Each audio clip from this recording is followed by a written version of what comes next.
Boa noite. Boa noite. Já estamos começando? Já está ao vivo?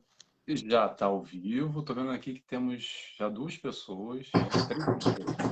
Um pouquinho as pessoas vêm chegando. Tudo bem, Certo. Denise? Boa noite a todos nossos amigos da página do Facebook. Boa noite ao Nelson. Seja bem-vindo em nossos corações, né? Obrigado. É um dia muito especial para nós, né? Porque além de ser especial, estamos fazendo algo que no futuro vai ser muito comum, né?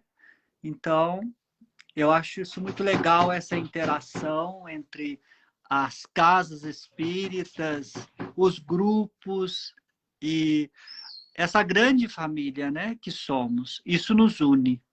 E eu penso que isso vai ser cada vez mais, né? Trocando experiência, trocando conhecimento, isso nos fortalece muito.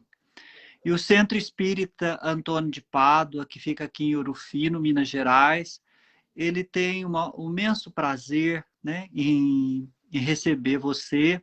Eu vou fazer uma apresentação, porque muitos não te conhecem, né? O Nelson Tavares, ele mora em Funchal, que fica na Ilha de Madeira, Portugal, né?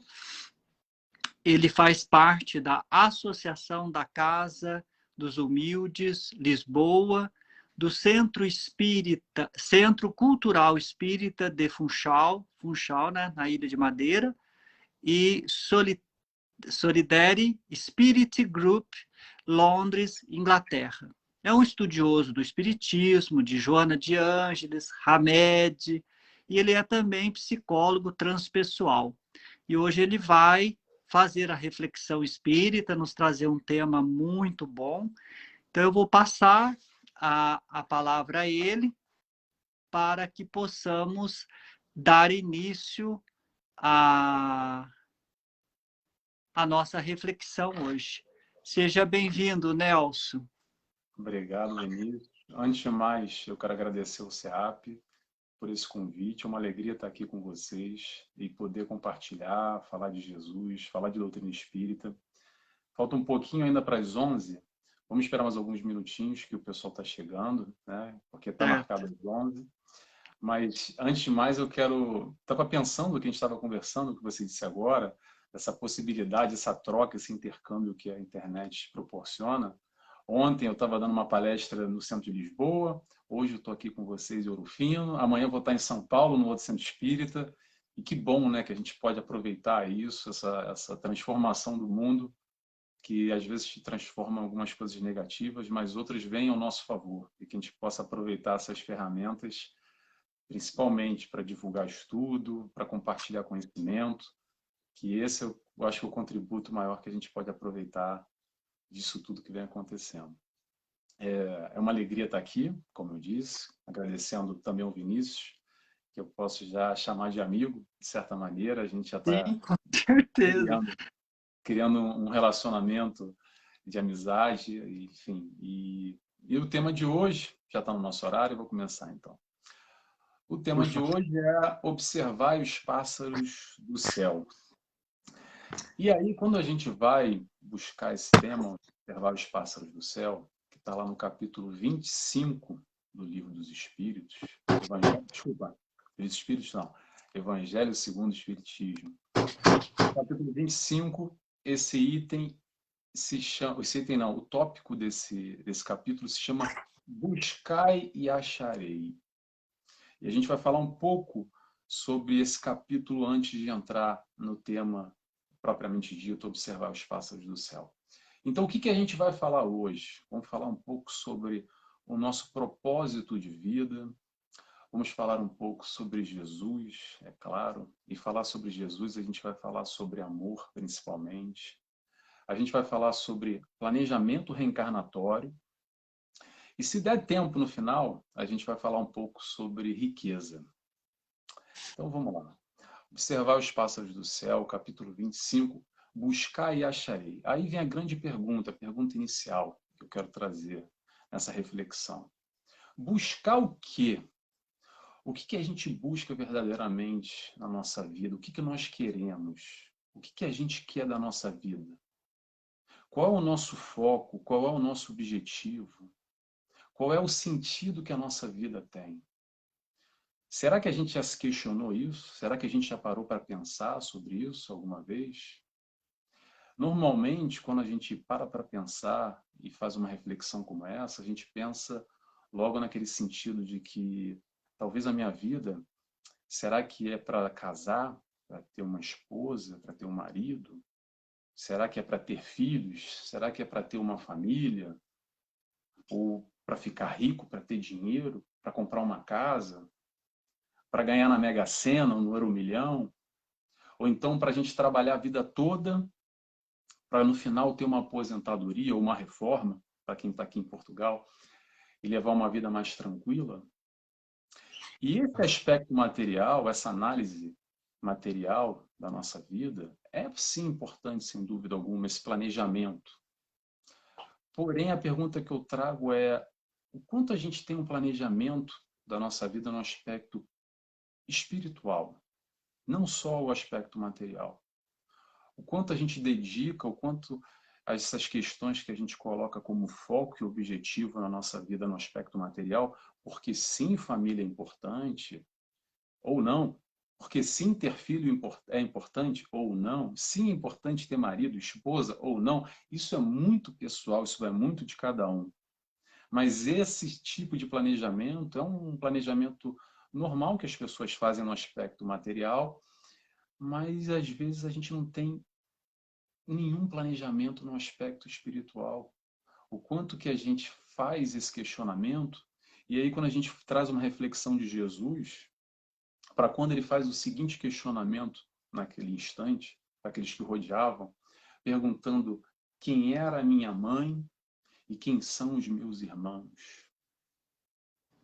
E quando ele fala isso, é normal que todos se entreolham e falam assim: mas como ele está dizendo isso? Será que ele está contra a mãe ou contra os irmãos? Que tipo de interpretação, que tipo de aprendizado, que tipo de lição Jesus estava querendo passar naquele momento? E quando a gente para fazer esse tipo de análise da nossa vida no dia de hoje, a gente percebe que é normal a gente estar muito mais preocupado com o ter do que com o ser. Porque a gente quer ter filho, a gente quer ter esposa ou marido, a gente quer ter uma casa, a gente quer ter dinheiro, a gente quer ter uma aposentadoria, mas o quanto verdadeiramente a gente se debruça ou investe o nosso tempo, investir o nosso tempo é melhor, quanto a gente investe o nosso tempo para sermos pessoas melhores, para aprendermos com o exemplo do Cristo, para o investimento fora da carne, fora dessa vida, fora desse momento.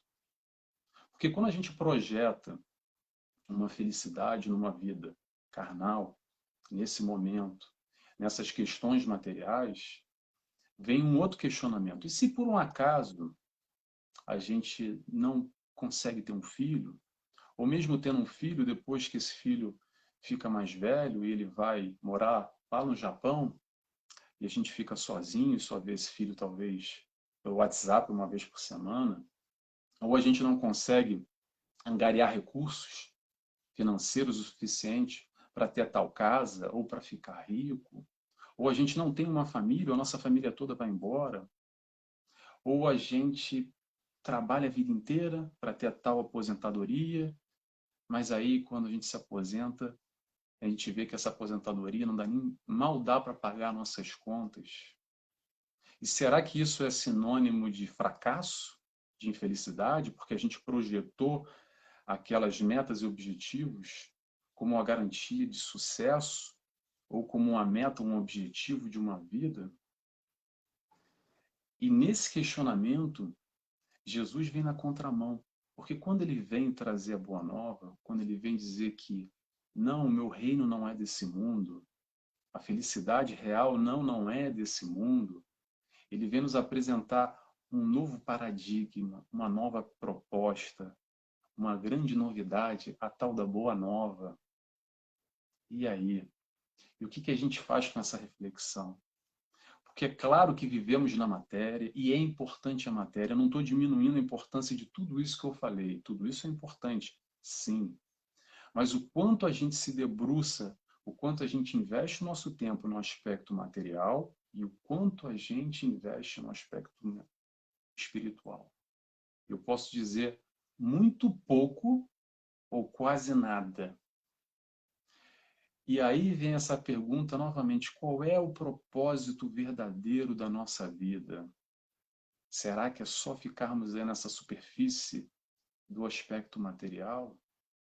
Porque tudo isso que a gente busca, eu repito, é importante, mas são somente ferramentas. E ferramentas para quê? Para a gente alcançar um único objetivo. Um único objetivo em todas as encarnações, não somente nessa, mas em todas as encarnações já do passado e as que teremos no futuro. Um objetivo só, sabe qual é? Amar.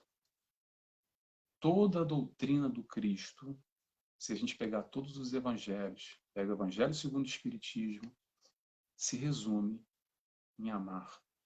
O resto é tudo desdobramento, é tudo mastigado para a gente compreender esse ensinamento do Cristo, que é basicamente o que a gente tem que fazer aqui, é aprender a amar o próximo. E aprender a amar o próximo não é só esse que a gente ama em sentimento, que é o nosso pai, a nossa mãe, o nosso filho, a nossa esposa, o nosso marido, os nossos amigos, aquelas pessoas afins. Mas amar também os desafetos, as pessoas que não são tão afins, aquele que a gente não vai muito com a cara, sabe? Que a gente não se dá muito bem, que a gente já brigou no passado e até hoje tem ali um rancor, uma mágoazinha. Porque também o que é interessante da gente pensar nessa proposta do Cristo, nessa proposta de evolução espiritual, é o seguinte: todos nós, por mais que tentamos ser o mais puros o possível, o mais felizes, ou enfim, melhores no relacionamento com o próximo, é natural de haver desavenças. No nosso trabalho, na nossa família, no próprio centro espírita. A gente não vai com a cara de todo mundo, a gente pode até vestir uma máscara e tá bem, mas de sentimento, verdadeiramente, é normal que a gente se dê melhor com fulano e não tão bem com o outro. Ok, não tem problema nenhum.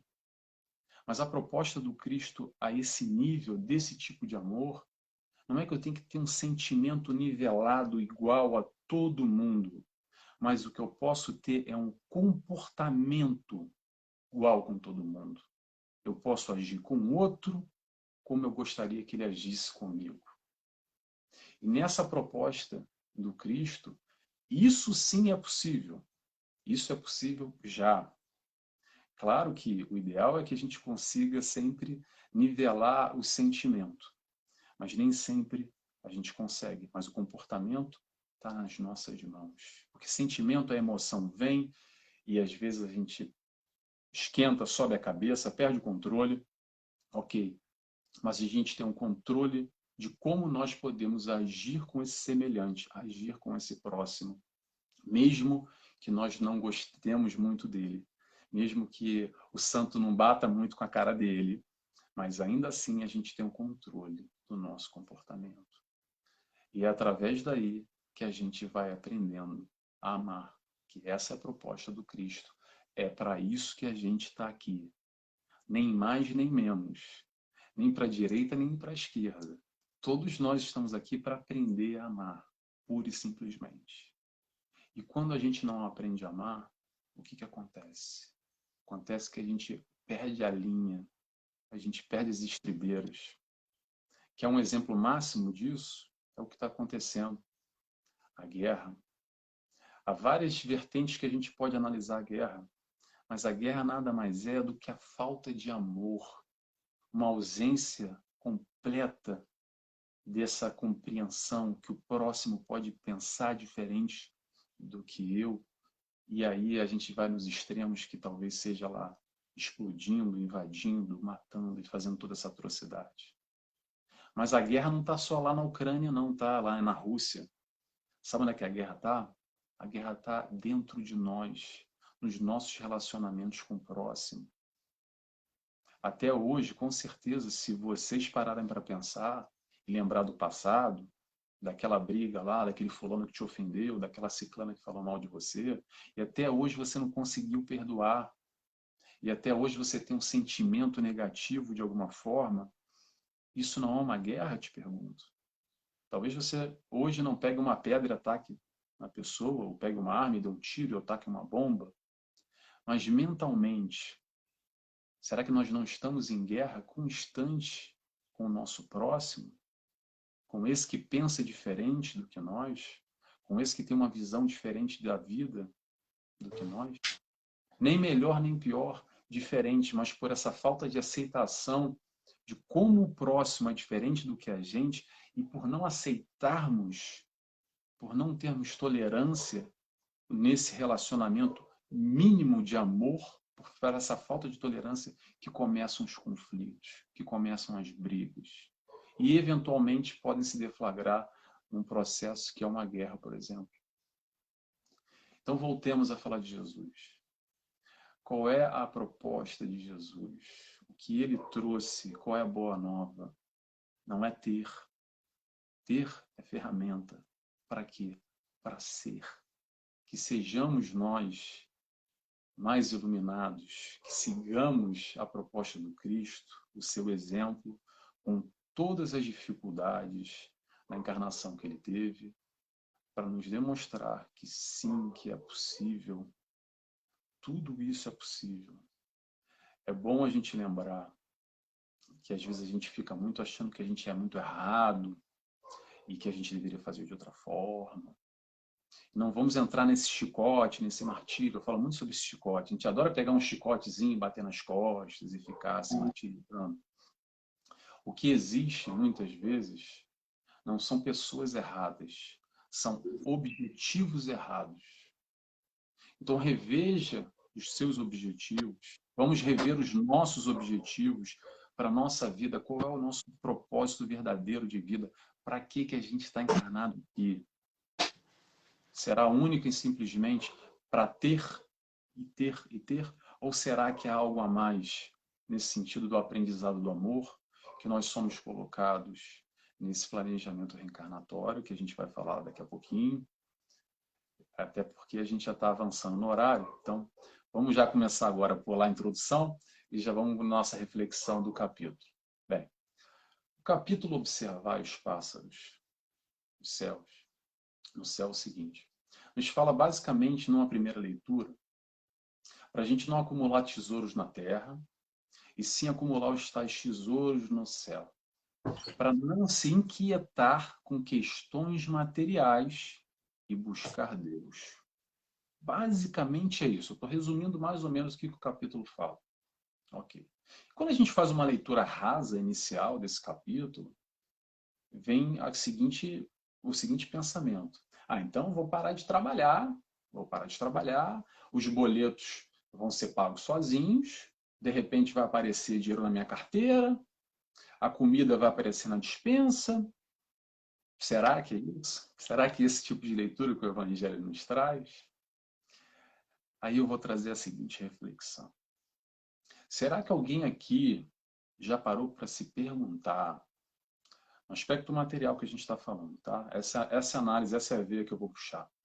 Será que alguém aqui já parou para se perguntar por que encarnou aonde encarnou e não encarnou lá nas Arábias, filho de um sheik árabe, multibiliardário, então na família real britânica, com todo o acesso, com todo o aspecto material, tudo que o dinheiro pode trazer? E aí a questão é, por que será que nós nascemos aonde nós nascemos? Interrogação. Com a família onde nos cerca, que nos proporcionou a educação, o acesso à saúde, alimento, o bairro onde a gente nasceu, os recursos financeiros, a cidade, o país, todo esse meio que nos permeia. Será que alguém parou para se perguntar isso? Tudo isso fez parte exatamente do planejamento reencarnatório. Todos esses pequenos detalhes foram meticulosamente preparados, em detalhes, a família que nos recebeu, toda essa estrutura, todo esse ao redor que temos na nossa vida. Para que aconteceu isso? Para o nosso crescimento, para o nosso desenvolvimento. Porque quando a gente pensa no aspecto material, a gente fica, poxa, mas seria bom, né? Seria bom a gente ter encarnado lá, multimilionário, filho lá do famoso, da famosa, do artista de cinema, e aí não teria problema nenhum na minha vida. Talvez no aspecto material, a vida poderia ser mais tranquila. Mas quando a gente faz uma análise mais profunda, principalmente dessa questão de que os problemas que nós imaginamos que as pessoas passam, deixam de passar, estão vinculados ao aspecto material, aí o buraco é mais embaixo. E por que eu falo isso? Porque se dinheiro fosse condição de felicidade, eu faço a seguinte pergunta: por que será então que o maior número de suicídios são em países altamente ricos, de pessoas providas do aspecto financeiro, sem muitas das preocupações que nós temos? Será que não há aí uma confusão? Porque vem aquele pensamento, mas Nelson, a pessoa não passa as dificuldades que eu passo. Sim, é verdade, ela não passa as dificuldades que você passa, mas ela também passa outro tipo de dificuldade. Às vezes os conflitos existenciais, os problemas internos de psique, de relacionamento consigo mesmo, que chegam a tal ponto que a pessoa comete suicídio. E aí?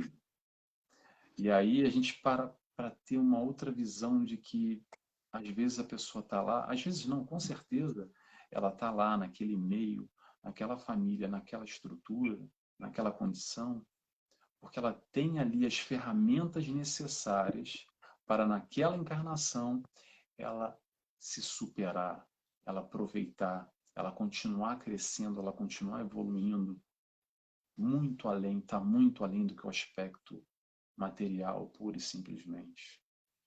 A leitura vai muito além do que isso.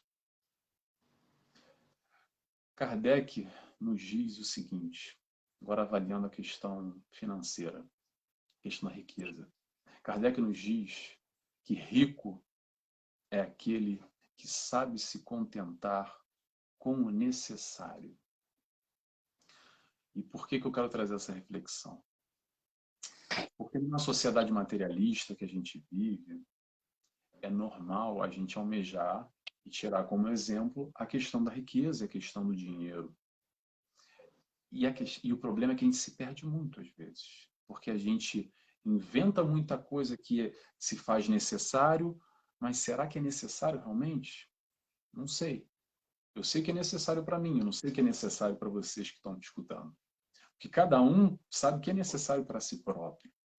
Mas quando a gente fala de riqueza, a gente sempre coloca assim, porque o fulano lá que é multimilionário, que tem lá uns milhões na conta sobrando, tem lá a lancha, a mansão, o carro, etc, etc, etc.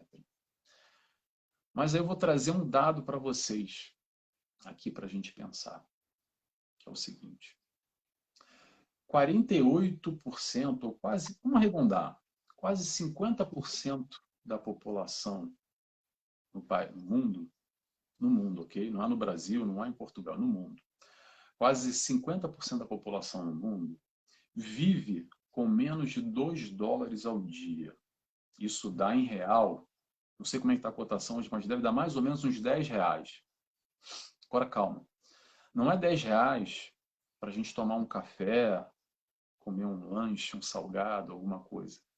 São 10 reais para a gente pagar saúde, transporte, alimentação, moradia, luz, água, gás, enfim.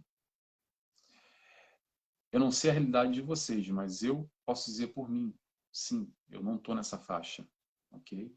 Eu não estou nessa faixa que vive com menos de 2 dólares por dia. E aí eu vou trazer a seguinte reflexão. Talvez para mim, eu só posso responder por mim, tá? Porque eu não sei quem está aí do outro lado, quem está me vendo, quem está me escutando. Mas talvez para mim eu coloque o rico como um multimilionário. Mas vamos olhar ali para quem tem $2 por dia e talvez eu seja o exemplo de riqueza para aquela pessoa. Talvez aquela pessoa vá olhar para mim e falar assim: poxa, eu queria ser rico como o Nelson, que tem mais do que $2 por dia ou R$ 10 e ele consegue às vezes tomar ali um refresco, uma Coca-Cola, comer um salgado que eu não tenho dinheiro nem isso para às vezes sobreviver e pagar as minhas contas no meu dia a dia. Então, qual é a lição? Já estamos aqui avançando no nosso horário. Qual é a lição que a gente pode tirar dessa passagem do Evangelho, que é tão profunda e tão rica, e até difícil a gente falar aqui em tão poucos minutos, e avaliar um pouco disso tudo?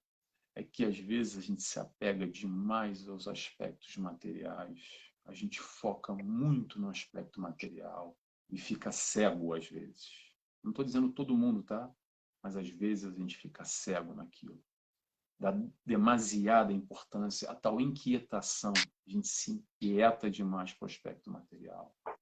E se esquece do foco que é muito importante também, são os objetivos da nossa evolução espiritual.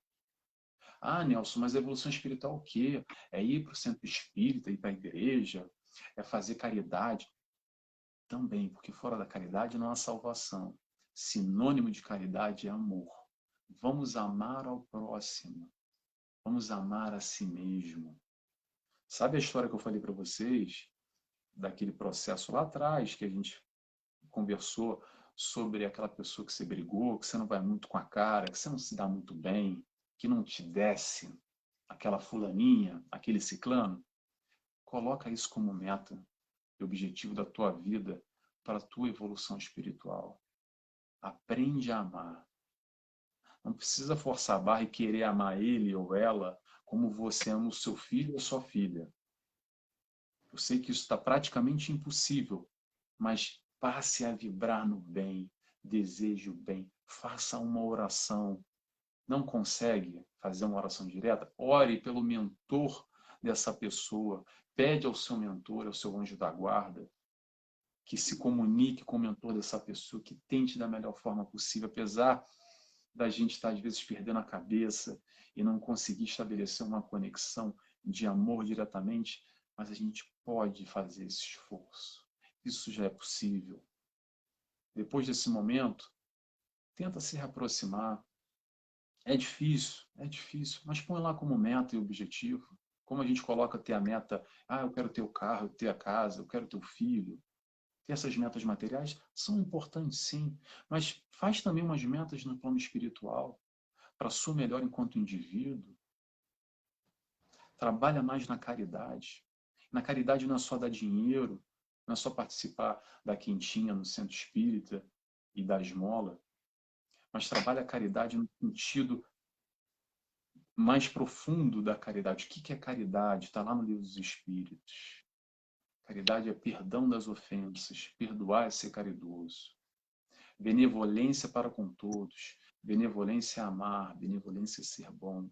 Indulgência para com os erros alheios, é entender que o próximo, como nós, também erra, também tem problema, também não está certo, mas ainda assim a gente tem um olhar amoroso por esse irmão, que como nós estamos nessa caminhada e erramos porque precisamos aprender. Essa é a lição. A lição é a gente errando que nós aprendemos. E assim a gente continua caminhando, continua evoluindo, encarnando e desencarnando, quantas vezes forem necessário para a gente assim alcançar o patamar que Jesus hoje já alcançou e que assim a gente consiga, passo a passo, devagar, cada um no seu tempo. Não precisa forçar muito. Cada um no seu tempo, mas a gente chega lá. Bem, eu vou encerrando por aqui, porque já está no nosso horário. Já são... Agora, peraí, deixa eu ver se o nosso amigo Vinícius saiu. Ele saiu ou não?